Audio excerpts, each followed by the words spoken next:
Buenos días, a nombre del Instituto Veracruzano de la Cultura y de la Fototeca de Veracruz, le damos la más cordial bienvenida a este conversatorio titulado Transitando entre Historias e Identidad. En esta ocasión nos acompaña el maestro y fotógrafo Federico Gama. Permítanme leerles brevemente una síntesis curricular. Federico Gama es fotógrafo documentalista, miembro del Sistema Nacional de Creadores de Arte en dos periodos, 2015 y 2018, y 2010 y 2013. Ha sido editor de fotografía de diarios y revistas de circulación nacional como El Universal y Diario Monitor, así como colaborador freelance de diversos medios. Sus fotografías se han publicado en los periódicos más importantes del país, así como en numerosos libros, catálogos y revistas. Ganador de la 10ª Bienal de Fotografía y el Premio Especial del Público en el 2002. En 1998 obtuvo el primer lugar en la Bienal de Fotografía de Puerto Rico. En 1999 el Premio Nacional de Periodismo Cultural Fernando Benítez, que otorga la Feria Internacional del Libro. En 2009 fue finalista del Grand Prize of Art Gallery of Ontario, en Toronto, Canadá. En 2009 obtuvo el Premio Nacional Rostro de la Discriminación en la categoría Reportaje para Televisión. En 1997 fue becario Jóvenes Creadores del FONCA. Ha sido jurado en diversos certámenes de fotografía e impartido cursos y conferencias en universidades como la de Stanford, la UNAM, la UAM, el Instituto Tecnológico de Estudios Superiores de Monterrey, la UCM y escuelas especializadas. Es autor de los libros Historias en la Piel, editado por Artes de México en el 2011, y Mazahuacholos Scatopunks, por el Instituto Mexicano de la Juventud en 2009. También es coautor de los libros Jóvenes y Espacio Público, editado por Bellaterra Ediciones en Barcelona, España, México DF, King and Now por Salamander Books, Londres, Inglaterra, en el 2009. Jóvenes y Cultura e Identidades Urbanas por Porrúa, UAM, en Ixtapalapa, Tinta y Carne, Cultura y Contracultura 2009, Migración y Procesos Productivos, Identidad y Estigmas Sociales por la Universidad Autónoma del Estado de México y Juan Pablos Editores. Ha tenido 37 exposiciones individuales y 67 colectivas en recintos culturales de México, Italia, Argentina, Colombia, Guatemala, Brasil, Alemania, Austria, China, Estados Unidos, Canadá, España, Portugal, Irlanda, Turquía, Polonia y Bélgica. Actualmente trabaja como fotógrafo freelance. Maestro Gama, muy buenos días, sea bienvenido a este espacio virtual. Le agradezco de antemano su tiempo y los conocimientos que nos pueda usted brindar. Buenas tardes. ¿Qué tal, Salvador? Buenas tardes. Gracias por la invitación. Yo encantado de estar en la Fototeca de Veracruz y, bueno, pues compartir algo de lo que es mi proyecto fotográfico, mis proyectos fotográficos, y sobre todo cómo a partir de esta trayectoria fotográfica yo he formulado una metodología para hacer proyectos de fotografía documental. Pues bien, iniciamos. Les voy a pasar una presentación en PowerPoint para poder ir desarrollando a partir de estas imágenes y de estas ideas clave lo que es el desarrollo de mi proyecto fotográfico, que está basado fundamentalmente en la fotografía documental, pero con una visión totalmente subjetiva y personal. Entonces inicio con esta presentación que yo armé para esto. Algo que me interesa primero plantear de una manera muy puntual es que el desarrollo de mis proyectos me ha permitido una reflexión constante tanto de las ideas que quiero discutir en fotografía, así como del documentalismo en general, es decir, cómo es que yo entiendo el documentalismo y cómo yo voy platicando y dialogando con las formas de hacer documentación en nuestro país y en el mundo. Pues sí. Bien, fotográficamente yo he elaborado temas como la identidad, la soledad, la discriminación, el racismo, las diferencias y los prejuicios sociales. Entonces, yo he discutido esto a partir de la fotografía y esta discusión que yo he hecho a partir de la fotografía o que yo pongo en los ojos, en la mirada de aquellos que ven mis proyectos, pues es a partir de estas ideas que yo tengo como interés como fotógrafo. Y les voy a plantear, por ejemplo, un proyecto que para mí fue fundamental, que es el de Islas Marías. Y es importante para mí Islas Marías porque no solamente fue un proyecto que yo fui a hacer a la isla, no solamente fue un proyecto que fui a hacer a la isla, sino fue un proyecto que me permitió reflexionar sobre cómo es que yo estaba haciendo mi fotografía documental. Yo empecé haciendo la fotografía documental, como la hacíamos todos los fotógrafos en esa época, en los años 80, salir a la calle y registrar lo que uno veía muy a la Cartier-Bresson, tratando de descubrir el mundo. Pero justo cuando yo voy a Islas Marías, yo trato de hacer como una reflexión sobre qué es lo que iba a hacer, porque sabía yo que era un lugar que no tenía rejas, que era un lugar donde los presos estaban en la isla y la isla era la prisión. Y entonces yo decía, bueno, ¿cómo voy a reflejar eso? Que si es una especie de pueblo realmente lo que yo veía, Sí. y empecé a leer mucha bibliografía sobre o la que había realmente, porque no hay tanta, pero la que había sobre este lugar de Islas Marías. Y entonces yo hice dos trabajos, ¿no? Realmente. Uno fue tratar de documentarme sobre lo que hacía y sucedía en la isla. Y otro, aquellas fotografías que finalmente yo entendí que tenía que hacer como fotógrafo. Y llegué a la conclusión que para mí lo importante era cómo poder reflejar la soledad y el olvido. Aquí les muestro una fotografía que no había publicado. Les estoy presentando también material nuevo en color, porque el proyecto que se conoce de Islas Marías es en blanco y negro, y yo les estoy dando una especie de, en este caso, pues de ilustración, ¿sí? De lo que sucedía en Islas Marías. Este era uno de los marinos, la isla está en manos de la Marina. Este es el barco donde llegaban tanto los marinos como las personas que llegaban a visitar a los presos, y en algunos casos algunos presos. Entonces vemos por aquí el barco, los camiones, y es interesante los reencuadres que yo voy haciendo en esta presentación. Esta es la isla, o sea, vista así como desde lejos, ¿no? Y este caminito que había aquí rodeaba toda la isla. La isla es un lugar, realmente es grande. Había 12 campamentos en Islas Marías. Y en este lugar, que por eso me interesaba que viéramos este material que yo hice en color como de registro, ¿no? Sí. En este lugar, en esta parte inferior donde se alcanza a ver un poco de playa, nadie iba. O sea, realmente era un lugar que solo el que decía, bueno, pues ahí hay un lugar ahí donde hay una playa padre, pues se puede ir. Ahí fue donde yo hice mi último rollo, y es importante, donde yo tomé el último rollo de Islas Marías, porque yo ya no quería saber nada de la isla. Estuve yo 2 semanas, yo solo iba por 15 días, pero se aplazó una más y luego otros días más, y yo no sabía cuándo iba a regresar de la isla. Eso me hizo entender cómo eran esta sensación de soledad y de olvido. Entonces, todos los paisajes finalmente que yo hago de Islas Marías están cerrados, están como aquí. Finalmente es una imagen bonita porque es un atardecer, pero también está enrejado. Y todos los encuadres tienen esa característica de que hay algo que impide ver la plenitud de lo que sería la isla como tal, o el mar, ¿no? Esta idea que tenemos de mar, donde vemos y entendemos la libertad, pero aquí, en una Sí. isla como tal, es todo lo contrario. No es la libertad, sino el encierro. Son los muros de agua, de aquello que nos hablaba José Revueltas.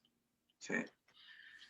Lo que yo entendí con estas lecturas es que yo debería de tener o partir de un marco teórico o referencial para realizar mis proyectos de fotografía documental.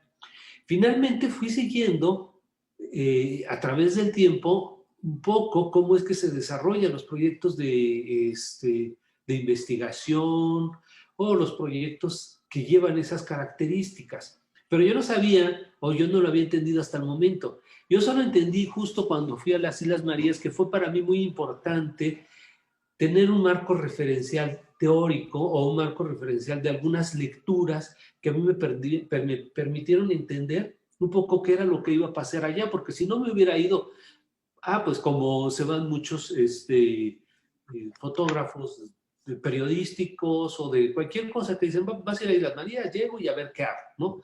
Yo no quería llegar a ver qué hacía, sino ya tener una idea, y entonces por eso tuve que hacer esas lecturas, y por eso entendí que era fundamental esto, porque me ayudó mucho para entender qué era lo que iba a pasar, pero también me ayudó mucho para entenderme al final, cuando yo ya estaba haciendo los proyectos. De este proyecto surgió el compromiso de producir un proyecto más amplio y que fuera relacionado temáticamente uno con otro. Cuando yo termino Islas Marías, digo, todos estos elementos que yo vi aquí, que tienen que ver con la identidad, no solamente con este sentimiento que yo tuve de soledad y olvido, que es finalmente lo que vemos en las fotografías, yo entendí también que había cuestiones de identidad con las cuales yo me identificaba, ¿no? Como con algunos jóvenes que vestían de cholos, por ejemplo, y que yo veía ahí una idea de identidad que era más clara que en otros personajes, ¿no? Al principio yo pensé que este proyecto que yo iba a ir relacionando uno con otro sobre los personajes que había visto ahí iba a durar algunos años, pero ya llevo casi 30 años y no se acaba esto, o sea, sigue manteniéndose esa idea. Y, por ejemplo, les cito aquí un libro que se llama Historias en la piel, que es un libro que hace Artes de México, de esta colección que tiene sobre fotografía, que les recomiendo mucho. Y ahí hago yo precisamente esta relación de más o menos 20 años de trabajo, donde vemos una puntual relación entre un proyecto y otro. Bueno, finalmente, cuando yo entendí todo esto, lo que yo, por mis propias vivencias y por mi propio desarrollo dentro de la fotografía que hice en Islas Marías, lo que yo hice fue documentar la soledad y el olvido en una prisión que no tenía celdas ni rejas y en una isla paradisíaca en medio del Océano Pacífico. Es interesante esto porque, bueno, pues nosotros siempre que vemos la isla, vemos algunas imágenes de la isla, lo que estamos viendo es precisamente esa idea que nos da pues, el hecho de estar en un lugar como una isla que todos los días tiene un amanecer y todos los días tiene un atardecer, porque pues, es una isla y te vas de un lado a otro y puedes tener todas esas calidades de luz que son muy interesantes también para la fotografía. Pues bien, la isla me sedujo a tal grado que yo no pude pensar en lo que registraba. Me fue imposible hacer un inventario de lo que ahí sucedía, como era mi intención, y me dejé llevar por la experiencia de capturar lo que estaba frente a mí, por la emoción que me producían algunas cosas y situaciones.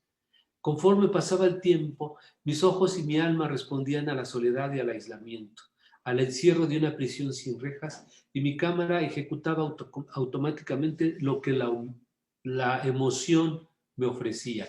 Es decir, yo iba con una idea de documentar, pero la isla me sedujo de tal manera por mi propia situación en la cual yo estaba viviendo en la isla, que me dejé llevar más por la emoción que por la documentación. O sea, tengo que confesar eso.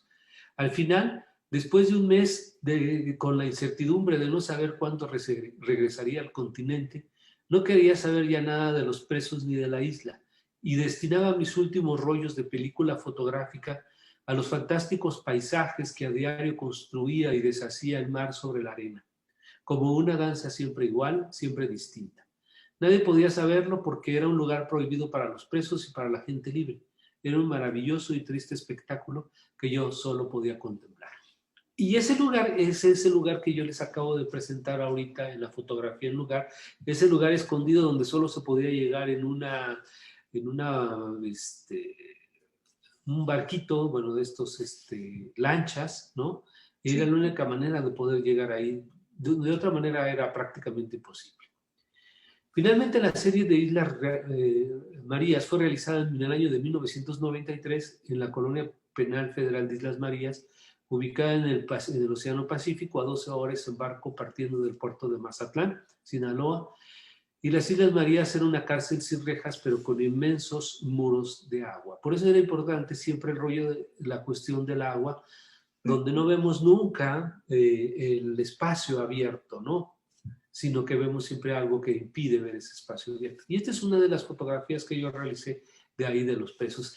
Y estos son los personajes que se van a ir conectando en los otros proyectos o en los proyectos que yo voy a ir desarrollando posteriormente, ¿no? Y donde yo voy entendiendo que la documentación no solo es un registro frío, sistemático, sino que también tiene emociones, ¿no? Y esa es una de las grandes lecciones que me deja la isla. O sea, cuando uno siente o se puede uno de alguna manera conectar con lo que está uno haciendo. ¿Cómo es que yo me conecto con estos personajes para poder yo entender qué era lo que estaban sucediendo, qué era lo que ellos estaban sintiendo? Fueron varios factores. Uno de los factores importantes es que yo vivía, dormía y comía donde ellos vivían, dormían y comían. Entonces, es decir, yo pude haberme ido a un campamento o a un lugar donde estaban la gente libre. Había un campamento donde están pues los custodios, los médicos, la gente que organiza a los presos, las escuelas. O sea, hay un sinnúmero de actividades que no tienen que ver nada con la prisión, pero todos están en la misma isla, todos están en el mismo lugar y todos están libres. Eso es muy interesante, ¿no? Pero, o sea, hay un campamento los campamentos están divididos, algunos por familias, otros para varones, otros para mujeres y otros para la gente libre. Yo pude haber estado en el de la gente libre, pero con los presos, por eso vemos fotografías que son directas con estos personajes, ¿no? Y eso fue un poco para que yo pudiera entender qué era lo que ellos estaban viviendo. Pero también yo lo hacía, yo no era como muy inteligente como para estar pensando que eso me iba a ayudar de una manera fundamental, sino que lo que yo intuía en ese momento es que si yo estaba con ellos iba a ser más fácil hacer las fotografías con ellos. Pero finalmente, al estar viviendo las situaciones que ellos estaban viviendo, que los levantaban a las 5 de la mañana para pasar lista a las 12, a las 8, etcétera, yo tenía que padecer esas mismas situaciones y entonces ellos entendían que yo era alguien que estaba compartiendo algo con ellos mismos. Sí. Y eso me permite, bueno, hacer, además de estas maravillosas imágenes, hacer estas fotografías de desnudo, donde para mí era importante explicar que ellos se convierten o se mimetizan con la isla, que finalmente quedan plasmados ahí y algunos pueden quedar, o sea, se pueden morir y pues nadie sabe y ahí quedan en los panteones, pero también en esta idea de que ellos se convierten en isleños, ellos se mimetizan también en el espacio y entonces era como yo lo podía reflejar. Pero esta idea de decirles ahora quítense la ropa y vamos a hacer algo que es muy plástico, finalmente en una isla y con presos era muy complejo. Se necesitaba una empatía muchísima de más tiempo que finalmente se logra por toda esta situación que yo comento y que es importante para cuando uno hace un proyecto de fotografía documental, cómo es que tú empiezas a establecer relaciones que te permitan documentar o llegar un poco más a fondo. Finalmente, como explico en el texto, me voy desligando de todo esto, de lo que son los personajes. Yo voy haciendo además simbólicamente, mis encuadres van de lo más abierto, que son un retrato, hasta llegar a desaparecer prácticamente a los personajes y mimetizarlos con la isla. Y aquí es donde yo termino un poco explicando lo que es este espacio de la isla a partir de este panteón que nadie ve también, que nadie visita, porque pues no es como estar en el continente o estar en el país libre donde pues uno va a los panteones, visita a sus muertos, etcétera. Y aquí, bueno, pues a los presos en primera es muy difícil llegar a la isla, 12 horas para llegar a la isla y después ir a visitar una tumba. Finalmente las tumbas se quedan ahí como los propios personajes que nos olvidamos y los perdemos en estas estelas que, como yo comento en mi texto, que son un vaivén de las olas, siempre igual, eterno, etcétera, porque eso va una tras otra en tiempos indeterminados, etcétera. Entonces, así es como queda y así es como yo termino este proyecto. Entonces, vamos de algo que es muy concreto, algo que termina siendo muy simbólico, pero que a mí me permite una serie de emociones y de formas de entender el documentalismo. como yo les decía, de este trabajo surgió el compromiso de producir un proyecto amplio que fuera relacionándose temáticamente entre una serie y otra. Y entonces mi siguiente serie tendría que estar relacionada con la anterior y así. Y entonces generé una especie de series fotográficas que están engranadas, ¿no? Como, como una maquinaria que se junta una con otra, con otra, con otra, para ir explicando fenómenos que a mí me interesan, ¿no? Por ejemplo, esta imagen, que también es de Islas Marías, de un cholo, por ejemplo, se Sí, va a relacionar mucho con otros o con muchos de los personajes que yo voy tomándole foto a partir del tiempo y de diferentes series. ¿Y por qué me interesaba el cholo en ese tiempo? Por esta cuestión de la identidad de lo mexicano o del mexicano. Finalmente el cholo es aquel tribu urbana o cultura juvenil que se relaciona de manera directa con la cultura mexicana. Al menos de manera simbólica y al menos en la idea sí lo tienen muy claro. O sea, ellos son mexicanos y cada uno de los aspectos que ellos van vistiendo en sus tatuajes, en los accesorios que se ponen como el paliacate, en sus pantalones, en sus cinturones, etcétera, tienen que ver con esta idea de lo que es la cultura mexicana o con la cual ellos se relacionan, ¿no? Por ejemplo, aquí sí. esta foto es de 1993 y este es del 2018, por ejemplo, ¿no? Es un personaje que también es un cholo, pero esto es un cholo totalmente diferente porque esto es algo que yo llamo Mazahua Cholo Scatopunk y que lo veremos más adelante, pero que me interesa ver como idea, es decir, cómo se fueron relacionando y finalmente empatando estos personajes y estas ideas que surgieron a partir de esas fechas, ¿no? Aquí tenemos este libro que les cito de Historias en la piel de la colección de Artes de México, la colección Luz Portátil, que les recomiendo mucho, no solamente para que vean mi proyecto de Historias en la piel, sino también para que puedan observar otros proyectos de otros autores que son extraordinarios. Les recomiendo mucho esta serie, donde empatamos un fotógrafo y un escritor, en este caso Elmer Mendoza es con el que yo Elmer estoy. Mendoza, sí. Él escribe el texto y me hace un texto maravilloso sobre lo que él entiende sobre mi obra, que no necesariamente los textos tienen que ver con la obra, sino que a veces tienen que ver con los temas de la obra, ¿no? Pero en este caso él me hace un recorrido también muy interesante sobre lo que él entiende sobre mi obra fotográfica. A partir de Islas Marías empiezo a hacer un proyecto que se llama Historias en la piel, que tiene que ver con esto que acabamos de ver, que es cómo nosotros a partir de ciertos tatuajes, que aquí están muy precisos en esta imagen que yo les estoy pasando de este chavo, de este chico que es cholo, que finalmente lo que estamos viendo ahí son sus tatuajes que tienen en el cuerpo y que tienen que ver con esta idea que ellos tienen sobre cultura. Aquí también este chico tiene otro tatuaje que es una lagrimita Sí. cerca del ojo, ¿sí?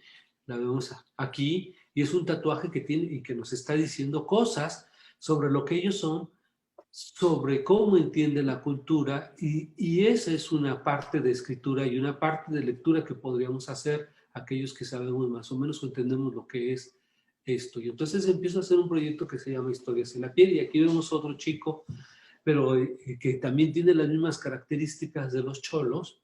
Es una fotografía en color y yo fui a hacer este proyecto de tatuajes, que es donde se basa la parte de Historias en la piel, en Tepito. Y aquí me encuentro con este personaje. Esta fotografía tampoco la había presentado, es una foto en color de un chavo que está vestido de cholo y que está en Tepito y que me llama mucho la atención porque en esa época no había, ahora cada vez hay más, ahora cada Sí. vez hay más relación del cholismo y Tepito y otros grupos en la propia Ciudad de México, pero aquí no existían. Y cuando te estoy presentando esto, les estoy presentando esto, es que estoy presentando los primeros cholos que hubo en la Ciudad de México como tal, ¿no?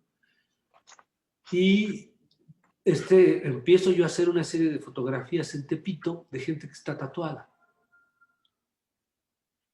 Pero lo que me doy cuenta es que yo no quería hacer solo un registro de jóvenes tatuados, sino que empecé a dialogar con ellos y al dialogar con ellos, a platicar con ellos, empecé a darme cuenta que cada uno de ellos tenía una historia sobre por qué se había tatuado determinadas cosas. Y entonces dije, Sí. ah, aquí es donde está la idea documental que voy a empezar a desarrollar. Que el hecho de mantener un diálogo, de entrevistar a las personas, permite que yo tenga un conocimiento sobre lo que estoy presentando, es decir, no solamente estoy haciendo fotografías, sino que estoy de alguna manera investigando a partir de lo que ellos dicen, de lo que ellos hacen, de lo que yo veo, ciertas características que después yo voy a reflejar en las fotografías. Y entonces lo que hice fue generar de una manera directa estas entrevistas, hacerle una entrevista breve, a veces grabada y a veces totalmente casual, sobre por qué se habían tatuado determinada cosa. Y a partir de ese diálogo, yo generaba una fotografía donde el contexto permitiera una lectura más amplia de la propia fotografía. Y así, si vemos la primera etapa que yo hago con Islas Marías fue esta idea de tener como una referencia teórica. Ahora también el diálogo, las entrevistas se iban sumando a, a estas fotografías, ¿no?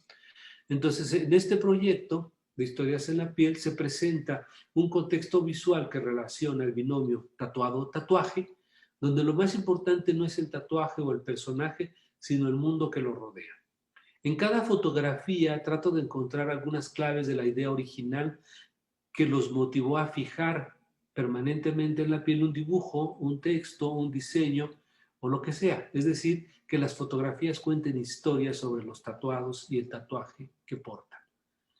Este trabajo no parte de una idea o de un estudio sistematizado o antropológico, sino más bien es un juego que comparto con mis modelos. Los invito a que me expliquen visualmente por qué se tatuaron, por qué escogieron determinadas imágenes o cuáles son sus motivos. Las imágenes que prefiero son las que voy construyendo a partir de una plática o entrevista previa, esto que explicaba, para crearle un escenario particular a cada personaje.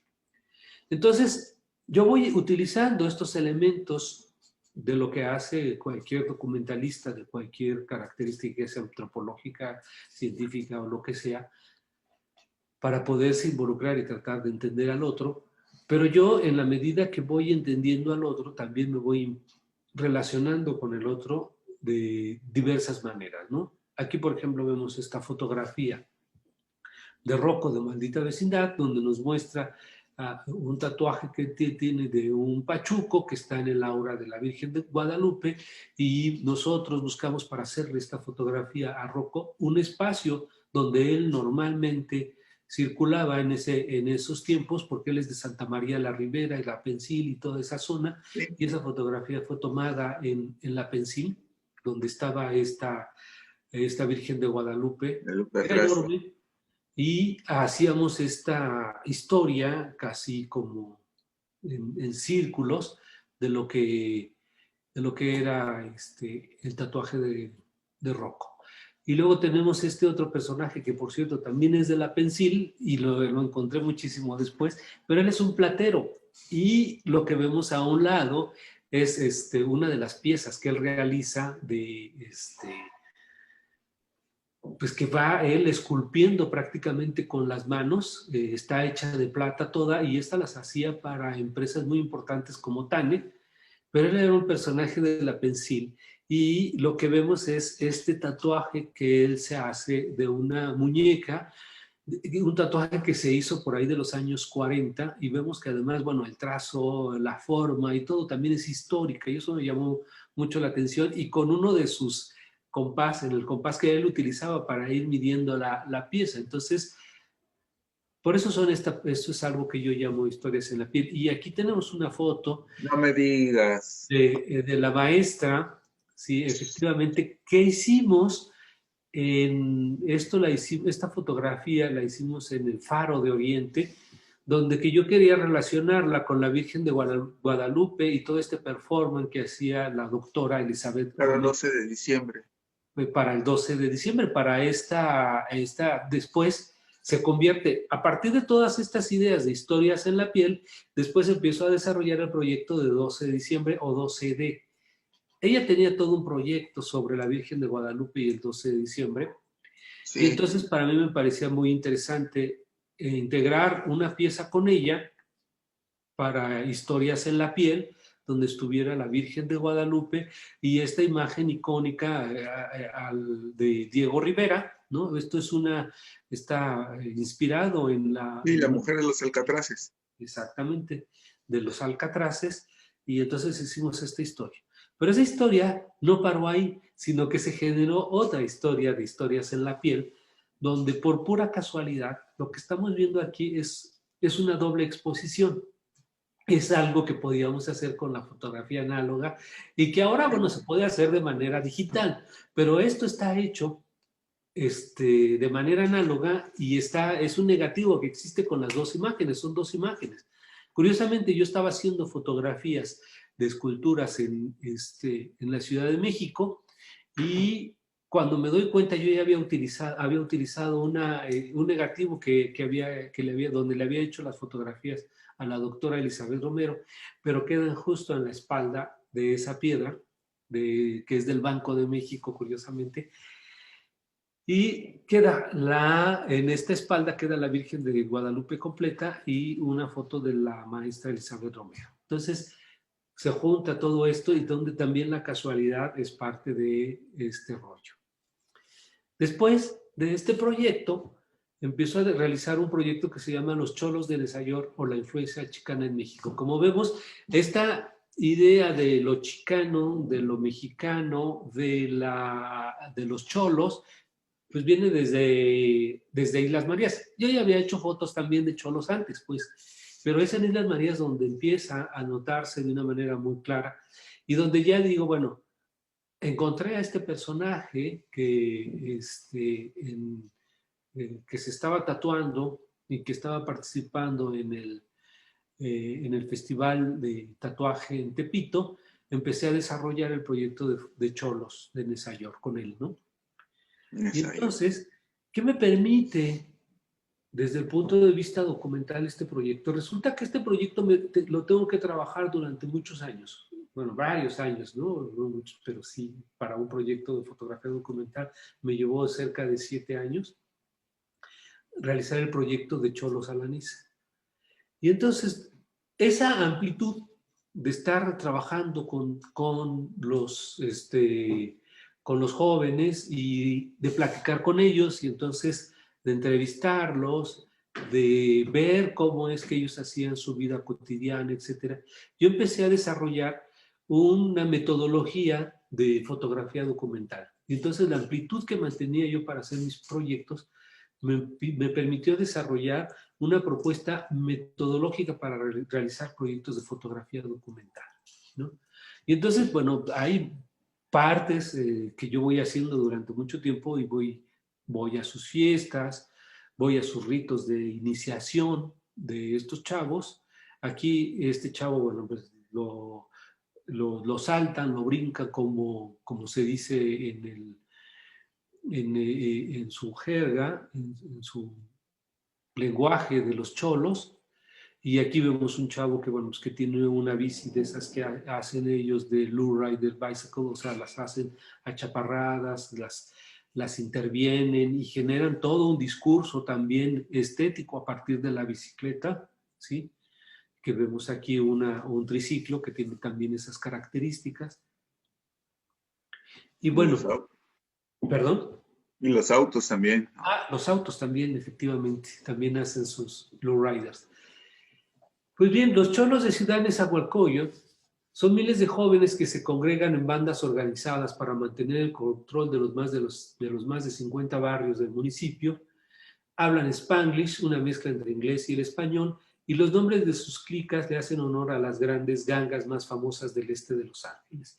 Esto era lo que sucedía en los años 90, finales de los años 90 en Ciudad Nezahualcóyotl.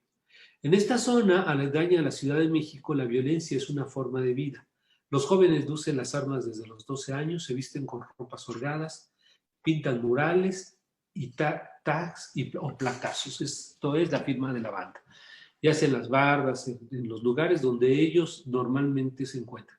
Y practican el drive-by shooting, es que esto es disparar desde un automóvil en movimiento entre los barrios enemigos. Pero también entre los cholos de Nezayor afloran una serie de valores culturales que la mayoría de los mexicanos no tienen o han olvidado, como es la solidaridad entre los miembros del barrio, el amor por la madre y la fe en la Virgen de Guadalupe. Aquí se le rinde un profundo respeto a la memoria de los difuntos, aunque no se le teme a la muerte, además de tener un gran orgullo por ser mexicano y el pasado prehispánico. Entonces son estas series de valores las cuales a mí me interesan del cholo, ¿no? Estos valores y estos elementos de identidad a los cuales ellos se ligan por el hecho de ser mexicanos. Por eso a mí me interesaba mucho, es decir, esta era la cultura juvenil a la mexicana. Todas las demás nos han llegado del extranjero, de Estados Unidos, de Inglaterra, de cualquier parte, ¿no? Que nos llegan estas influencias. Y qué bien, porque nosotros como jóvenes las compartimos, ¿no? Yo mismo compartí estas ideas anarquistas de los punks, etcétera, etcétera. Pero son estos jóvenes que finalmente retoman esta idea de lo mexicano como una forma de vida. Y entonces van a valorar aquellos elementos de la cultura mexicana que vamos a ver no solamente en ellos, sino en muchos otros jóvenes, en muchas otras grupos urbanos de la Ciudad de México o grupos también de otras culturas en diversas partes del país, ¿no? Entonces aquí vemos cómo bailan y que, por ejemplo, y que voy a rescatar mucho de ello en el 12 de diciembre.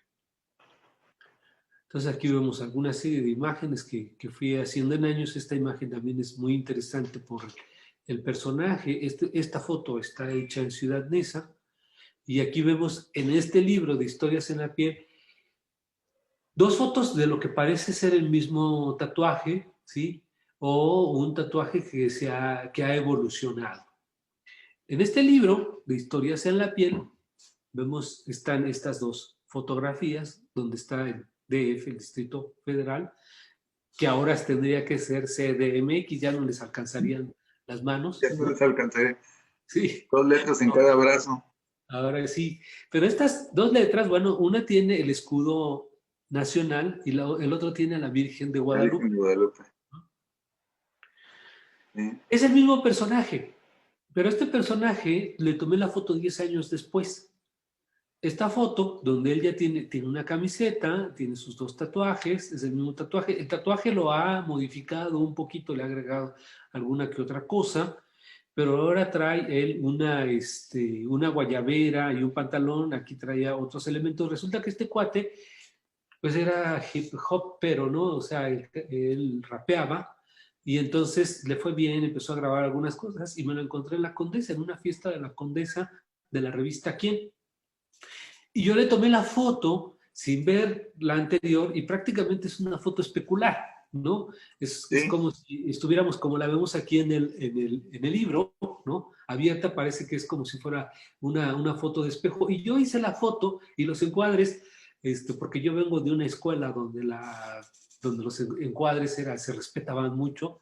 O sea, yo no modifico el encuadre. Así como tomo la foto, rara vez llego a hacer un reencuadre. Prefiero la foto tal y como la construí desde el momento, y aquí vemos justo esa idea también fotográfica que me llevó de esos momentos y que persiste todavía en mí, pero también esta idea de cómo reacciono yo ante los mismos estímulos de una misma situación. O sea, lo tengo muy clavado en la cabeza también. Yo creo que sí. es una cuestión que tiene que ver más conmigo que con la composición, pero que finalmente yo respondo a esto. Después de este proyecto viene Top Models, Retratos de la Vida Loca.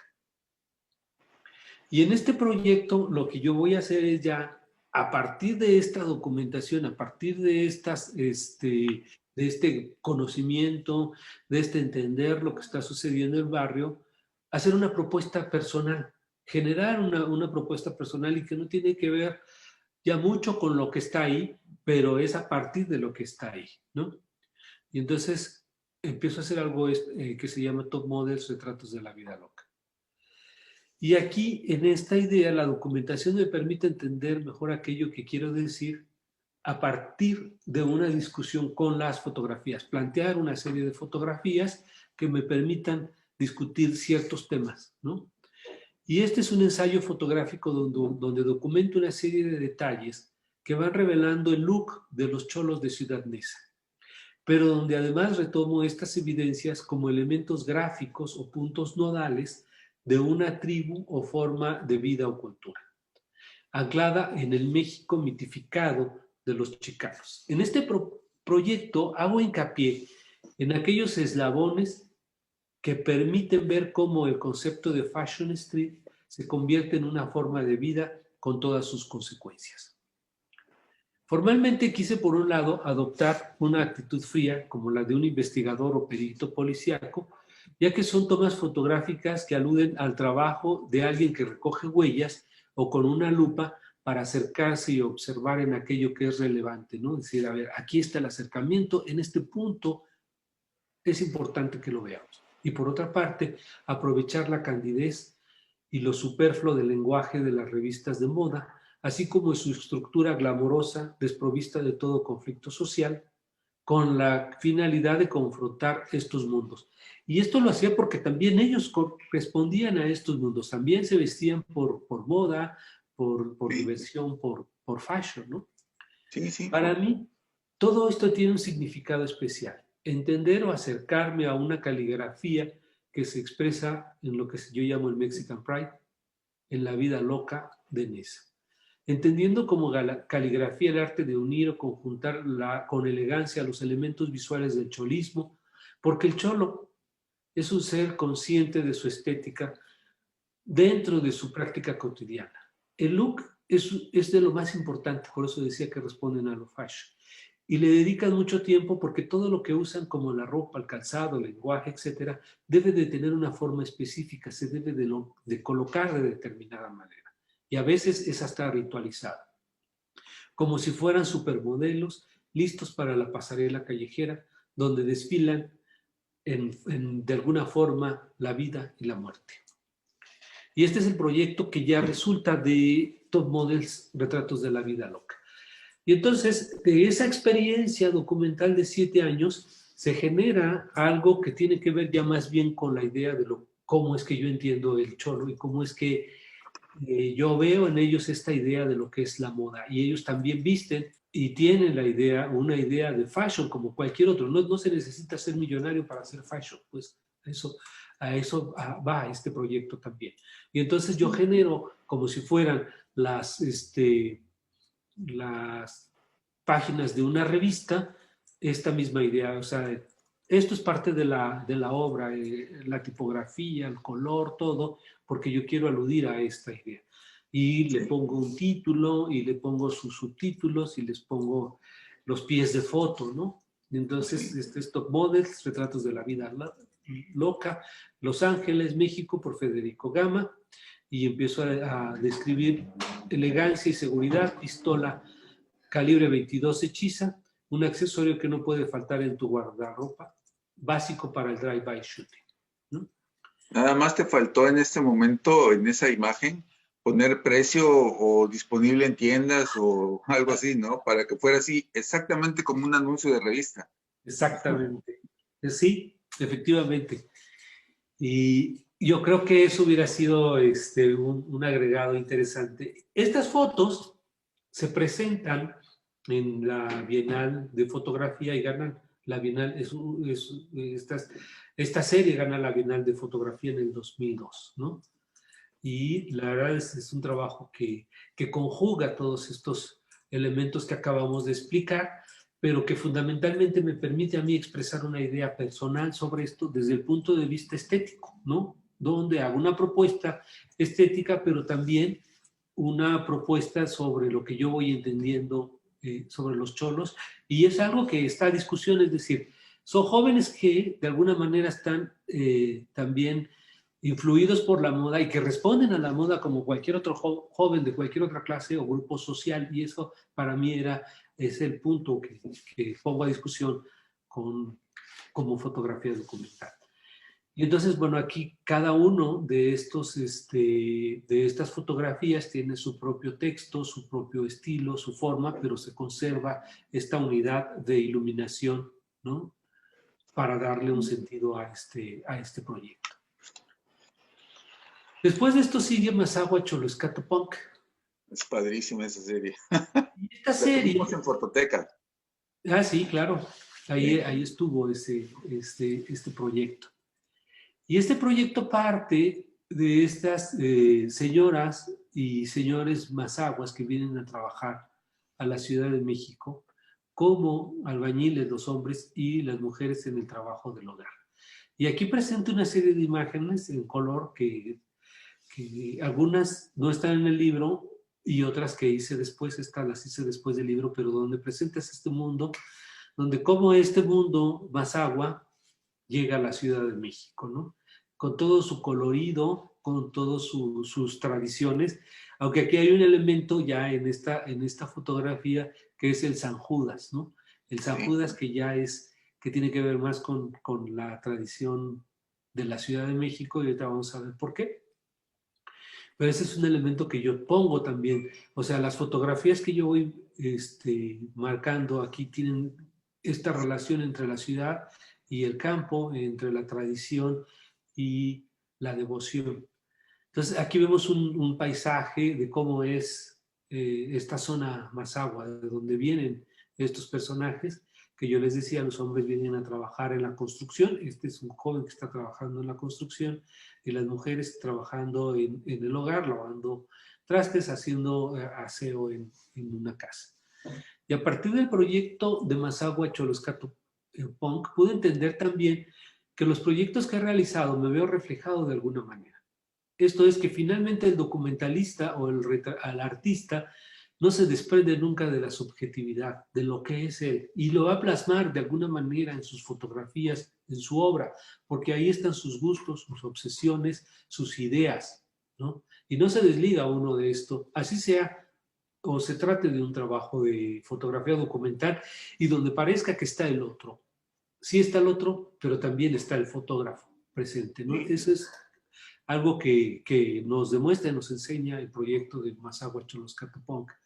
Y es una discusión social sobre cómo se entiende lo indígena y las personas de los pueblos originarios en algo que definitivamente no está resuelto en los países que fueron colonizados y donde se callaron las voces y las voces de los nativos como en México, ¿no? O sea, tenemos 500 años o más de conquista, de colonización en América, y esto no se ha resuelto del todo, ¿no?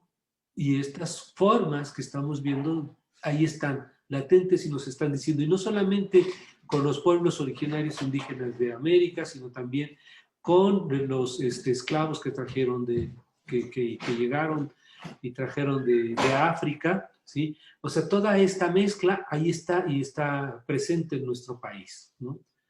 Hoy los habitantes de los pueblos originarios buscan mimetizarse en las grandes ciudades para pasar inadvertidos, ser invisibles y personas comunes, porque distinguirse, hablar su lengua y usar indumentaria tradicional en las ciudades no tiene sentido, salvo para ser señalados y odiar su origen. Esta es la problemática que estamos viendo y que están viviendo la gente de las comunidades indígenas. Cada vez más, ahora sí, que en estos últimos años con algunas luchas y cómo van entendiendo algunos grupos su identidad, llegan con este orgullo, llegan a protestar y llegan a luchar por rescatar su origen, por rescatar lo que son ellos. Pero cuando estaba yo trabajando estas fotografías en principios del año 2000, todavía era muy discriminado este rollo y la gente de las comunidades se sentía discriminada y entonces tenía que mimetizarse, tenía que de alguna manera ser invisible, ¿no? Porque esta sociedad los había obligado a ser invisibles. En este proyecto, finalmente documento cómo la indumentaria se convirtió en el medio de expresión de los migrantes de procedencia indígena y rural para conquistar la Ciudad de México. La resignificación que hace este grupo históricamente marginado y discriminado de look contracultural de cholos, escatos y punks les da la seguridad necesaria para sentirse parte del contexto urbano por derecho. Es decir, ellos logran de alguna manera una identidad que les permite no solamente estar y ser parte de los jóvenes de la Ciudad de México, sino de sentirse orgullosos por lo que están representando con sus vestimentas. Siguiendo esta idea, retrato el estilo, con el estilo de la fotografía de las pasarelas, la forma de vestir, el lenguaje corporal y la personalidad de esta nueva cultura juvenil urbana, híbrida y mestiza a la mexicana. Es decir, si vemos, si recuerdan el proyecto, el último pasado que acabo de mostrarles, donde están los cholos, que es esta idea de moda, aquí también recobro esta idea de la fotografía de moda como tomando la calle como una pasarela. Y entonces voy haciendo fotografías con telefoto y los voy dejando pasar como si se fuera un desfile de modas, ¿no? Sí. Y eso es lo que vemos en estas fotografías. Y entonces son ideas que persisten documentalmente hablando. Y después me voy a los lugares donde ellos bailan, donde me voy a sus pueblos, me voy a donde ellos se cortan el pelo, ¿no? Aquí vemos esta imagen en su pueblo y vemos esta hibridación. Esto es en Almoloya, en la zona más agua de Almoloya, donde vemos a esta chica ya con elementos de su cultura de origen, pero también con elementos de las culturas de la cuestión, o como ellos están entendiendo la cuestión urbana también. Después hago este proyecto que se llama Super G, ¿no? Que tiene que ver con las marchas que se hace, la marcha gay que se hace en México en el último sábado del mes de junio, y donde se congregan, bueno, de toda la diversidad sexual que hay en nuestro país, que cada vez aumenta y descubre una nueva, la LGTB, no sé qué, bueno, la verdad es que no sé de todas, pero donde yo empiezo a tratar de ver un grupo que me interesa, que es muy masculino, en toda esta diversidad, encuentro una masculinidad y es a la cual yo le empiezo a tomar fotografías.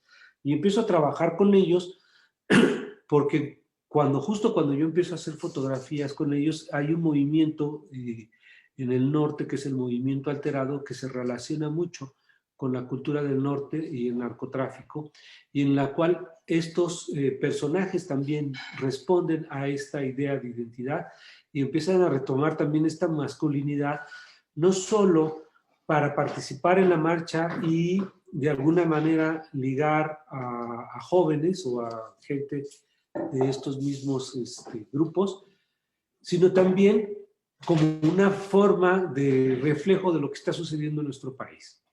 Y a partir de las experiencias anteriores, los últimos proyectos de los cuales he realizado, ahora estoy haciendo patente lo que me interesa, es la subjetividad del documentalista,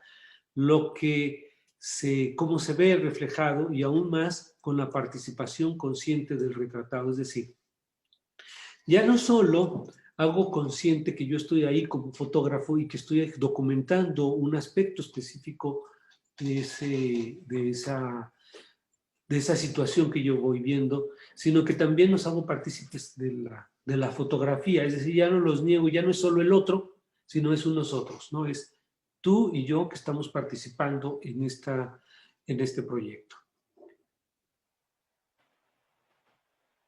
Y aquí, en el proyecto básicamente de Super G, lo que hago es una reflexión sobre la masculinidad y el machismo en la marcha gay. Y documento el rol de la vestimenta masculina mediante un registro selectivo de las personas que participan activamente en la marcha, que se realiza anualmente en la Ciudad de México, y que me interesa específicamente retratar a quienes no se visten como mujeres, sino con una vestimenta muy masculina o varonil. Y esto también lo hice porque cuando inicia la marcha gay en la Ciudad de México, inicia prácticamente con puros jóvenes o con puras personas que se visten como mujer. Y eran los que orgullosamente salían a la calle vestidos de mujer para demostrar su preferencia sexual.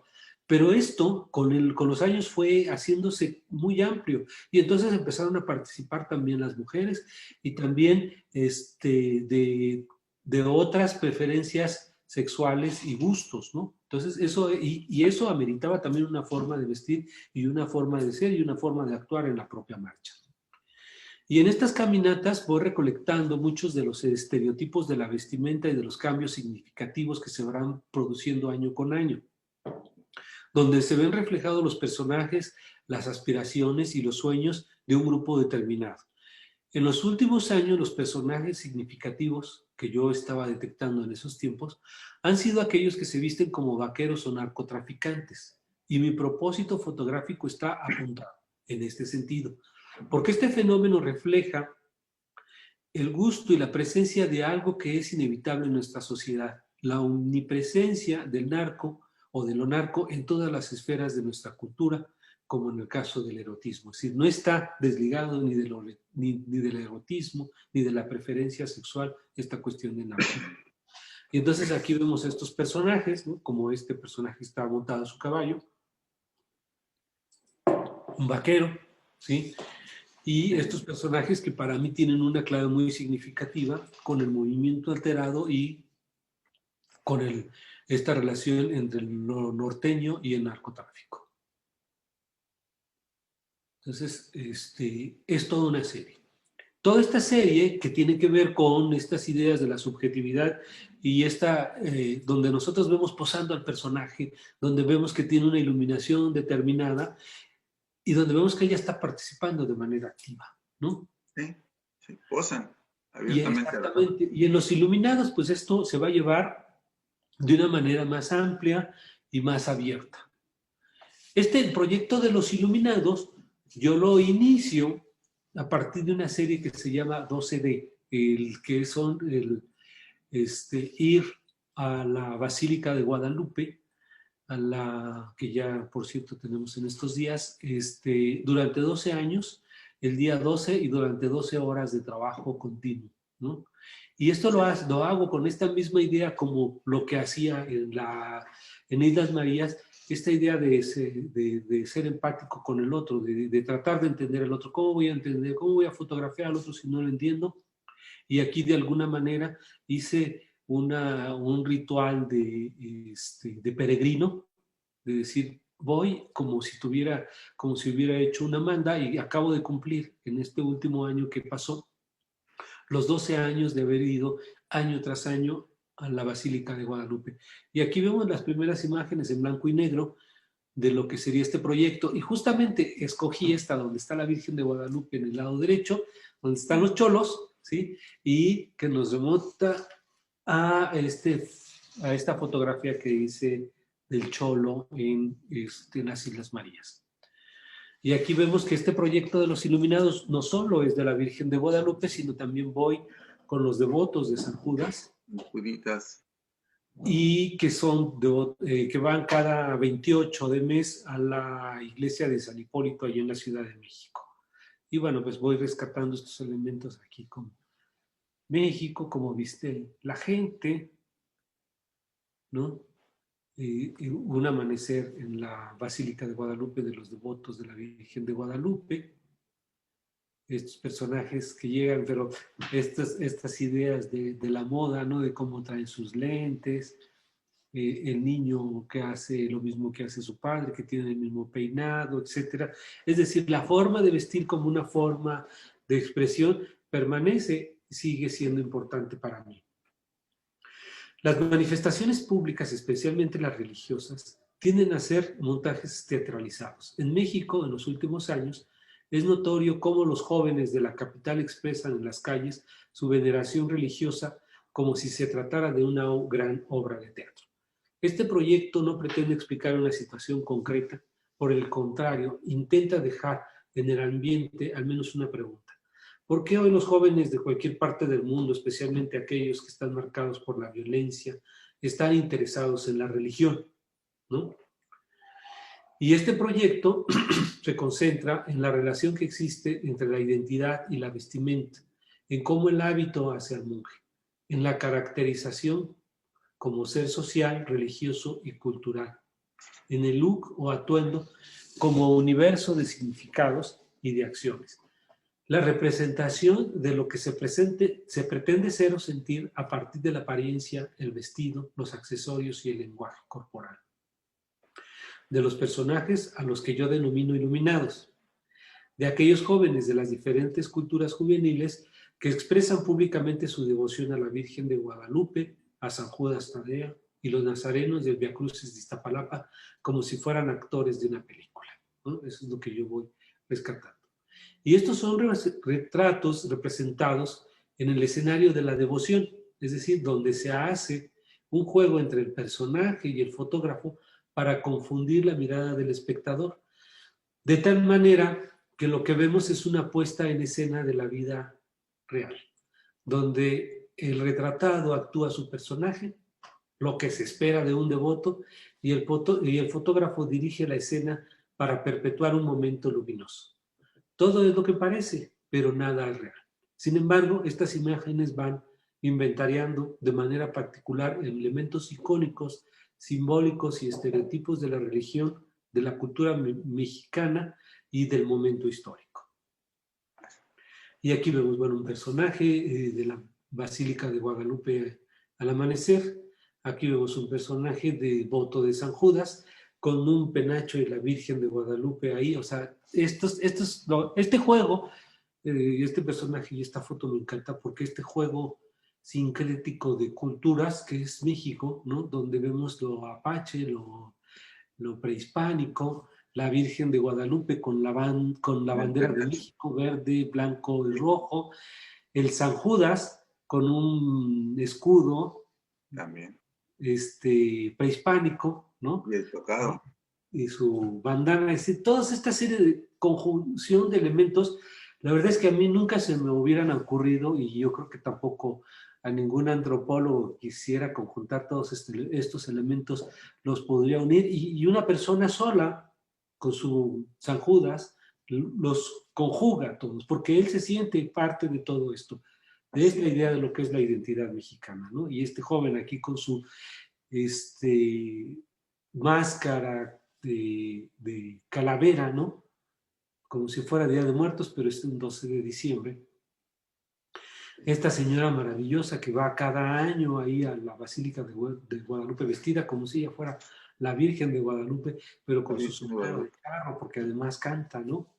Entonces, para mí esto es lo que se me hace fantástico, de cómo se va expresando esta cuestión o esta idea de la identidad, de lo que es ser mexicano, de lo que sentimos y con lo cual nos identificamos como tales, ¿no?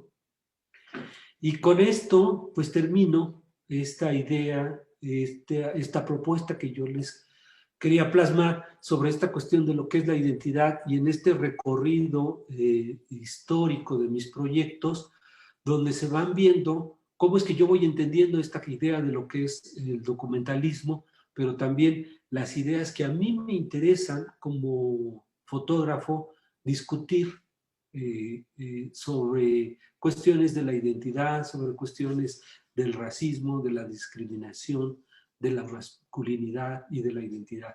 Pues muchas gracias. Este es lo que yo les quería presentar a ustedes ahora en la Fototeca de Veracruz y encantado de estar con ustedes en este proyecto. Muchas gracias, Federico. Mira, al inicio de tu intervención de la presentación, decías que abordas el documentalismo o lo que ahora llaman el street photographer de una manera ya más documentada, más consciente de lo que va a seguir a hacer fotografía, ¿no? Y también dijiste que en los 80s, pues, era como costumbre o era el medio salir a la calle a buscar imágenes, ¿no? Un poco. Yo siento que se está repitiendo un poco esto que dijiste de los 80, al menos aquí en Veracruz, porque mucha gente que está estudiando fotografía o que quiere sobresalir en el ámbito fotográfico aquí, llegan a mostrarme imágenes de, incluso llegó uno a decirme que su fuerte era el street photographer, ¿no? Y yo dije, bueno, ¿y cuánto tiempo tienes haciendo fotos? Y dice, un año. Bueno, bueno, está bien, ok. Pero sí se ve inmediatamente cuando tú presentas un trabajo que hay una investigación, que hay una empatía, hay un acercamiento al fotografiado. Eso es algo que se debe buscar siempre, al menos si quieres transmitir esa, no solamente el registro, ¿no? Sí, como dices tú, los sentimientos. Se ve inmediatamente el sentimiento que hay o la relación que hay entre el fotógrafo y fotografiado. Otra cosa que también me pareció muy importante que dijiste es que finalmente siempre hay un poco del fotógrafo, mucho en la imagen que presentas y que quieres mostrar, ¿no? Los hindúes tienen un dicho que dice que el fotógrafo es aquella persona que toma la imagen y a través de los ojos te agarra el corazón, ¿no? Te hace sentir algo. Y hay mucho de eso en tu imagen, Federico. Ese era un poco el trabajo que, pues, yo creo que se debe retomar para no estar haciendo fotografías por montones o por miles, sin ningún contexto, sin ningún trasfondo, ¿no? Muy interesante el Sí, trabajo. pues muchas gracias y qué bueno, sí, si eso se puede ver como esta idea que nos plasmas de que es como tomar un poco el corazón y si las fotografías que yo hago muestran algo de eso, pues qué Sí. maravilloso es. Porque bueno, Créeme que sí. No, no por nada tienes tantas exposiciones y libros y das clases y bueno, hay mucha gente que te sigue. no, pues muchas gracias y yo encantado de estar con ustedes. Y efectivamente, para estos jóvenes que están haciendo fotografía de manera cotidiana, pues yo lo que les recomiendo es que se acerquen un poco a los proyectos de los fotógrafos que tenemos esta experiencia de haberlo hecho durante muchos años y tratar de entender por qué hacemos lo que estamos haciendo nosotros y cómo lo hacemos. Yo creo que es un buen camino empezar, como están empezando ellos, de hacer fotos de la calle y tratar de entender cuál es su idea, cuál es su camino, cuál es su destino como fotógrafo, si es que quieren dedicarse a la fotografía y tomar esto en serio como una profesión. No todos lo tienen que hacer realmente, Sí, porque todos tenemos la capacidad de leer y escribir y eso no nos convierte en escritores. así es. Ahora, afortunadamente, todos tenemos la capacidad de hacer una fotografía con un teléfono celular y está bien porque nos permite comunicar. Pero ¿para qué utilizamos esa fotografía? Los fotógrafos que nos dedicamos a hacer fotografía de una manera profesional o fotografía de autor, tenemos muchísimos más sentidos que únicamente el sentido práctico de mandar un mensaje. Nosotros queremos de alguna manera tocar otras fibras, de alguna manera tratar de generar documentos que nos permitan hacer lecturas de la sociedad, lecturas de lo que pensamos como artistas, de lo que queremos poner en juego en una discusión, como lo haría un ensayista, como lo haría un escritor con un cuento, etcétera. O sea, las relaciones que hay son similares en este mismo sentido cuando uno lo hace de manera profesional.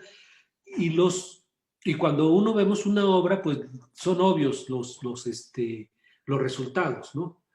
Pero yo lo que digo es que sí es una buena forma para iniciar y lo que tenemos que hacer es un poco entender a otros fotógrafos, estudiar, analizar y ver más el mundo. Y eso nos dará también mejores imágenes.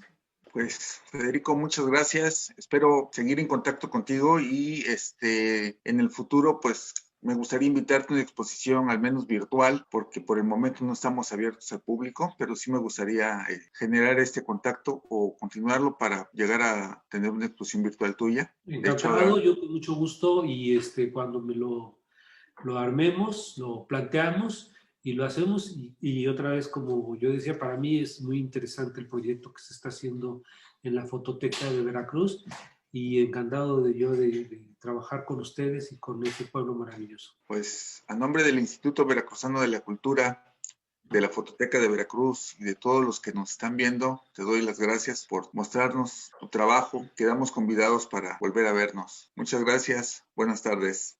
Encantado.